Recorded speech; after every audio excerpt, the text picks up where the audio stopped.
Hello students, I welcome you all to MSS English classes, and this is the central idea of the poem The True Beauty for 12th class UP board students.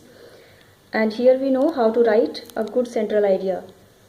So first of all, we should write introduction of the poem.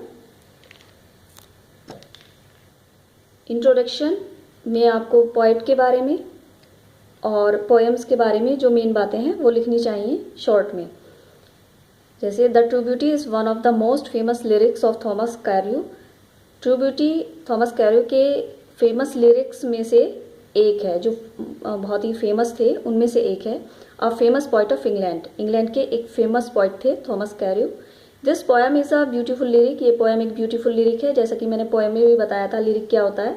एक short poem होती है, musical होती है और गाए जाने के लिए लिखी जाती है। Metaphor and simile enhance the beauty of this lyrical poem. Metaphor और सिमली अलंकार इस पोएम की सुंदरता को एनहेंस करते हैं, बढ़ाते हैं। The rhyme scheme of this poem is ABABCC, और राइम स्कीम जो लय योजना है, लय तुकबंदी है इस पोएम की, जो एक ऑर्डर्ड पैटर्न होता है वर्ड्स का, तो उसकी राइम स्कीम ABABCC है, यानी कि 6 लाइन्स हैं एक स्टेंजा में। और अभी आपको मैं पोएम में दिखाऊंगी कि किस तरह से है। पहले सेंट्रल आइडिया देख लीजिए। Central idea according to Thomas Carew, true beauty lies in virtues. Thomas Carew क्या कह रहे हैं? ट्रू ब्यूटी किस में निहित होती है? लाइज मीन्स निहित होती है वर्च्यूज में। वर्च्यूज मीन्स क्वालिटीज, गुणों में। ही सेज, वो कहते हैं that physical beauty is temporary, physical beauty temporary है, इट मीन्स शॉर्ट लिव्ड है, अस्थायी है, नष्ट हो जाती है। It decays with the passage of time, यह नष्ट हो जाती है किसके साथ? समय के गुजरने के साथ। पैसेज, जैसे समय गुजरता है वैसे वैसे नष्ट हो जाती है। सो द लव, तो इसीलिए प्रेम, इंस्पायर्ड बाय इट, इसके द्वारा जो प्रेरित प्रेम है, ऑल्सो डाइज सून, वो भी जल्दी ही खत्म हो जाता है, मृत हो जाता है।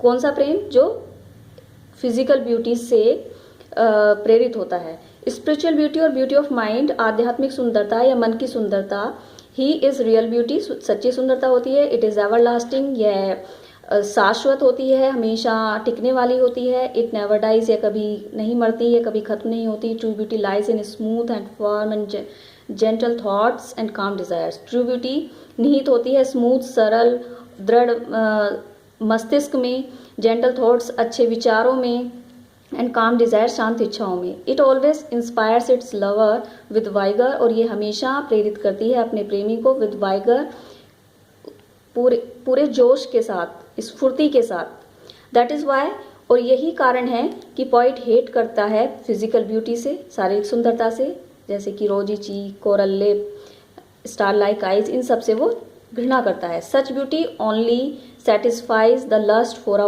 वाइल, और ऐसी सुंदरता ओनली सेटिस्फाइज, केवल संतुष्ट करती है लस्ट, हमारी जो लस्ट होती है, यानी कि फीलिंग्स ऑफ लव को, हमारी भावना, हमारी जो अंदर जो एक प्रेम की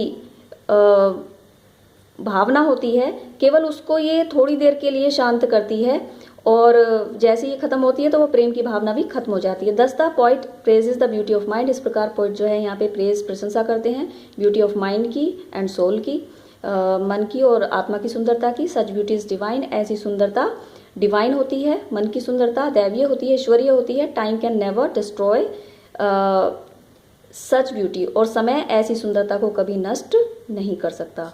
तो पोएम के अंदर देख लेते हैं कि कौन कौन से फिगर स्पीच और किस तरह से यूज हुए हैं।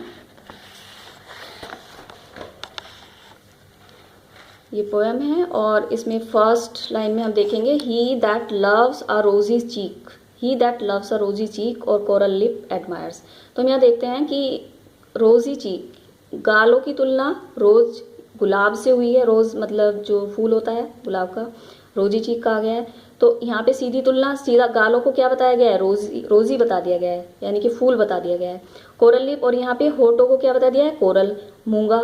तो इनकी सीधी तुलना हो रही है। और मेटाफर में क्या होता है? 2 डिफरेंट काइंड्स ऑफ ऑब्जेक्ट को कंपेयर किया जाता है बिना किसी लाइक, एज, सो वर्ड के। और इम्प्लीट सिमली होता है छिपा हुआ सिमली, उपमा, जिसमें लाइक, सो, एज वर्ड्स का यूज होता है। जैसे आप नीचे लाइन में देख सकते हैं स्टार लाइक आई, जिसमें सिमली है, उपमा है।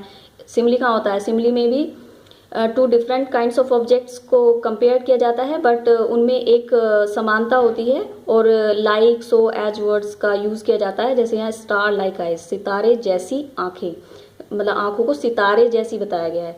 तो यहाँ पे सिमिली है और यहाँ सीधी तुलना हो गई है, तो यहाँ पे मेटाफर है। फिर नेक्स्ट लाइन में हम देखते हैं fuel to maintain his fire. अब फ्यूअल होता है ईंधन, और ईंधन किसे कहा गया है? फिजिकल ब्यूटी को। ये रोजी चीक, कोरल लिप, ये फ्यूअल है।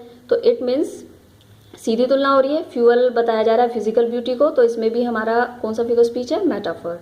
तो इस तरह से ये फिगर स्पीच है इसके अंदर। और हम बात कर लेते हैं इसके राइम स्कीम की, कि राइम स्कीम कैसे निकालेंगे। जैसे ये है चीक, तो चीक सीक, चीक की राइम सीक से मिल रही है। हम लास्ट वर्ड्स को देखते हैं। तो चीक क्या हो गया? ए, हम ए से स्टार्ट करते हैं राइम को, तो ये ए, और यहाँ पे सीक भी क्या हो गया? ए। ठीक है, अब सेकेंड लाइन में आते हैं एडमायर्स, तो इसे हम लिखेंगे बी, और इसकी राइम किससे मिल रही है? फायर से, तो ये क्या हो गया? बी। तो ए बी। और फिर हम देखते हैं ये 6 लाइन है इस स्टेंजा के अंदर, तो लास्ट की 2 लाइन्स है डिके, और ये इसी से मैच कर रहा है लास्ट वर्ड से, अवे, डिके अवे। तो ये क्या हो गया? सी, क्योंकि हमारा इनसे मैच नहीं कर रहा है ये, तो इस तरह से राइम स्कीम होगी ए बी सी। और ऐसे ही हम लास्ट स्टेंजा में भी निकालेंगे। माइंड कंबाइंड, तो ये ए, डिजायर फायर्स बी, डिस्पाइज आई सी। तो राइम स्कीम यहाँ भी सेम है, ए बी, वो ए बी और सी। ठीक है ना, तो ए बी सी। तो ये हमारी राइम स्कीम हो गई, इस तरह से निकलती है। Thank you for watching my video.